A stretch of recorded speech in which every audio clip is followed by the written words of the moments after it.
You're now listening to Sound Talent Media. Check out more shows at soundtalentmedia.com. Hey everybody, it's Matt Kelly from Geekscape, just jumping in because you're getting a sneak peek of the newest show that has premiered on the network, that is Weird Al-Gorithm, which is hosted by myself and Matthew Milligan of the band Wheatus.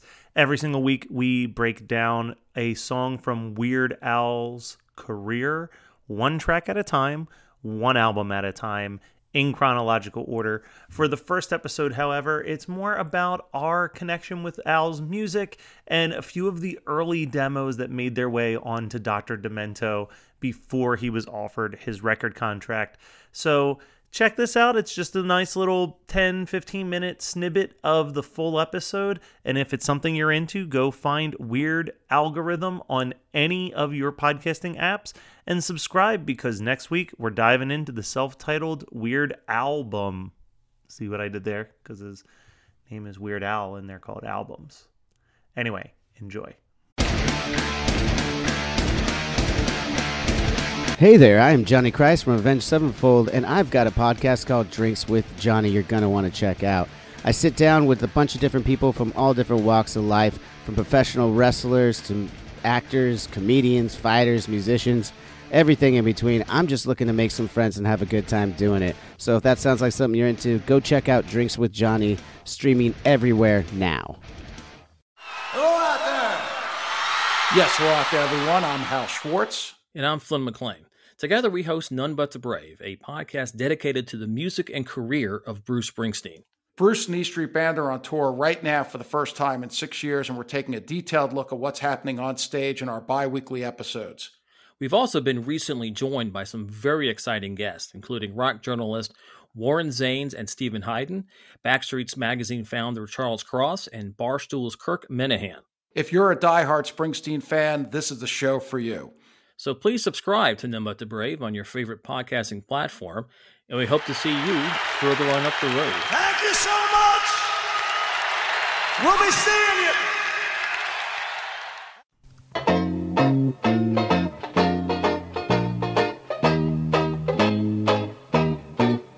Hey everybody, and welcome to the first episode of Weird Al-Gorithm. I'm your host, Matt. And I am Matthew. And we are two weird alcoholics who absolutely love Weird Al and everything about him. So we decided, after doing a bunch of different podcasts together, that it was time that we sat down in front of microphones, went through everything Weird Al has ever put out, and put together the definitive rankings of his best songs.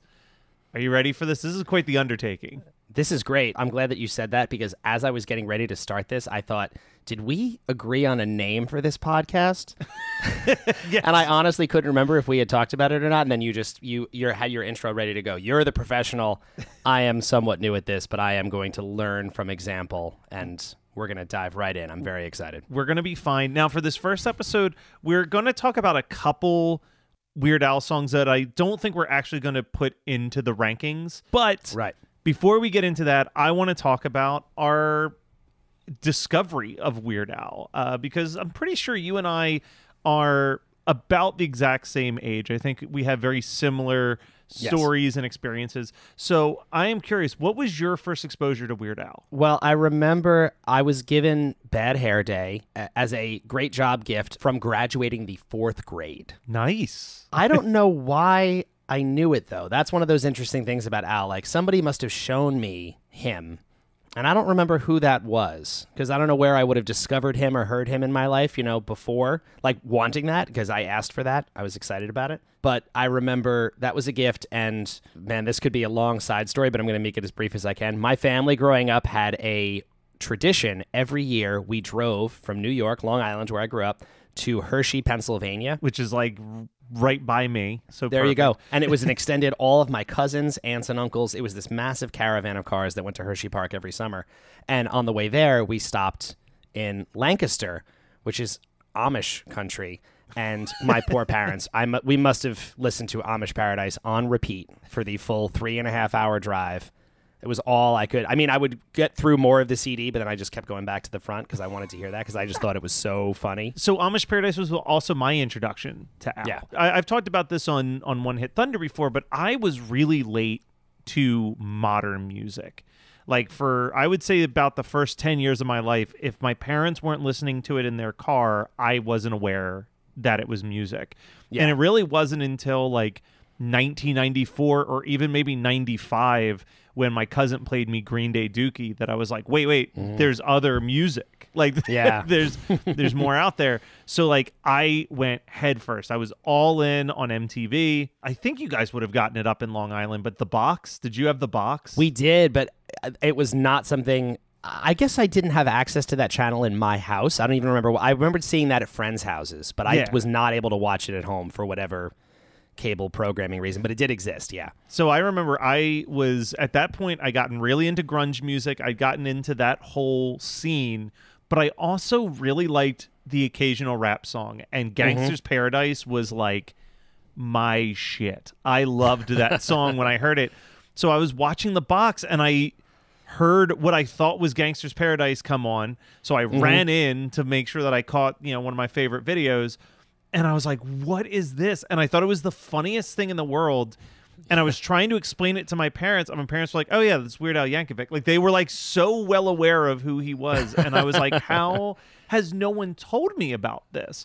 And the first girl, I wouldn't even say we were boyfriend and girlfriend because, you're in fourth grade. It was just like, oh, it's a girl that you're friends with, so you're dating. Her brother had Bad Hair Day, and she made me a cassette of it. And I listened to that cassette repeatedly, and then my cousin gave me all of his albums at Al-Bums, and I ran to I at this exact same time. It was the perfect time in my life. I was 12 years old, just discovering music during what I would still argue is the greatest decade of music, and a Sam Goody's used CD store opened directly behind my house. Like 2-minute walk to get to the Sam Goody's store. Yeah. And I remember I walked in there and they had a VHS tape of every Weird Al music video. And it was like, I needed that tape. Like I remember that tape. I don't think I owned that, but I had a friend who did, and a VHS of all of the music videos and stuff. And I remember having a similar sense of, it's so funny going back to this time. Not only was I young, but the internet it existed, but it was not a resource like it is now. No, not at all. And trying to track down his music, I went to, after Bad Hair Day, and I became obsessed, I went to a Sam Goody as well, and found one of those weird compilation releases that came out. Like and the it was food album or one of those things? The food album and the TV album. Yes. Which I found out later, Al apparently really hated the fact that those came out because that was Scotty Brothers just kind of like trying to make as much money off of his catalog as they possibly could. But that was the next step for me. I wasn't such an album purist back then as I am today. I for whatever reason, when I discovered Green Day Dookie, I became an album purist for the next 20 plus years of my life. I mean, I am now, but it took me a while. At that point, I was not. I just was like whatever I could get my hands on. It didn't occur to me like what it was that I had. It just had his name on it. I was like, yes, that's for me.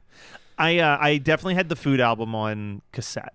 I know that for a fact. I had that cassette. The other big thing that I think about at this time when I discovered Weird Al was beyond the fact that like everyone in my family knew that this was a thing and no one had told me, was when I got really into Weird Al, my grandfather, who I was always close with, was a musician. He loved Dixieland music and he loved Mel Brooks and Marx Brothers and stuff like that. So he, seeing that I had taken an interest into comedy music, took it upon himself to make me a cassette of music that he thinks was a huge inspiration on Weird Al's music. And I still have this tape. And it's just a combination of Benny Bell, Spike Jones and the City Slickers, and Stan Freberg. And to this day, I can't listen to that stuff and A, not think about my grandfather, but also B, not hear such a clear influence on Weird Al. It's crazy. Yeah. And I didn't have that. It's funny. Like I came from a pretty unmusical family. Like my parents, we listened to the radio in the car, but my parents were not people with like a record collection or any like, and I'm also the oldest kid of my siblings. So I had a couple of older cousins, but not people I was particularly close with. So it was very like the discovery process for me was very solitary, and I was kind of figuring this stuff out on my own. I didn't hear Spike Jonze or any of those, like, early references you were talking about, like influences on him. Alan Sherman. That's a big one too, yeah. That was way later for me. I went back and I heard that stuff and I was like, wow, that's so interesting. Because to me, especially as a kid and then growing up into my teens, it took me a while before in my mind, Weird Al was just like, where did this guy come from? Like, he just stood alone in the world as this bizarre figure. And I did do some diving of my own before that into like Dr. Demento's releases and some of his compilations of the Bizarro stuff that he put out. But even in that world, Al was different. Like, so much of it was so counterculture and strange, and I grew to really love that, and I still, I credit it to Al. I'm such a huge fan of outsider music and just the most oddball things you can find. But yeah, it was quite a discovery for me later on to track down those like early references of his. When we get into next week's episode, which is, kind of more of the official kickoff of the podcast, I mean, I'll throw way more reasons why, but especially that early Al, that 70s into the 80s, early 80s Al, it's so punk rock. It's for sure it is. It's so like you said, counterculture, but it's also like just anti everything.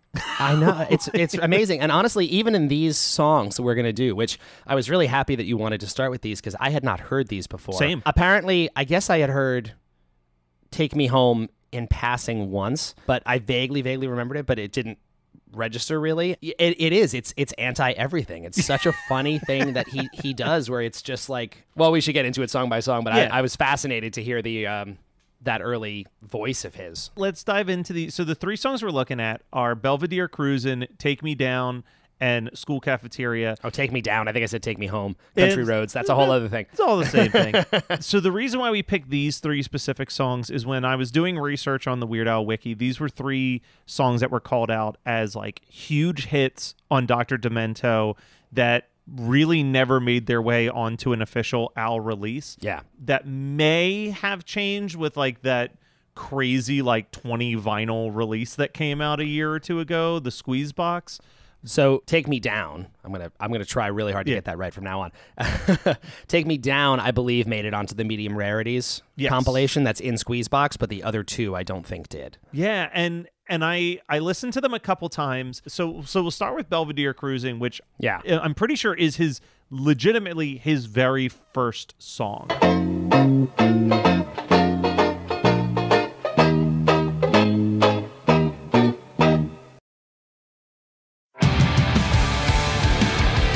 What's up, everybody? I am Finn McKenty, host of the Punk Rock NBA podcast, part of the Sound Talent Media podcast network. My podcast is all about doing what you love for a living, and every week I sit down and talk to people who have done exactly that. For example, musicians like Tommy from Between the Buried and Me, Matt from Periphery, Lil Lotus and Shinigami, among many others, photographers, artists, designers, YouTubers like Glenn Fricker and Sarah Dici, and I unpack exactly how they got to where they are today with the goal of helping you do the same. So if that sounds cool, you can listen and subscribe at soundtalentmedia.com, and I'll see you there.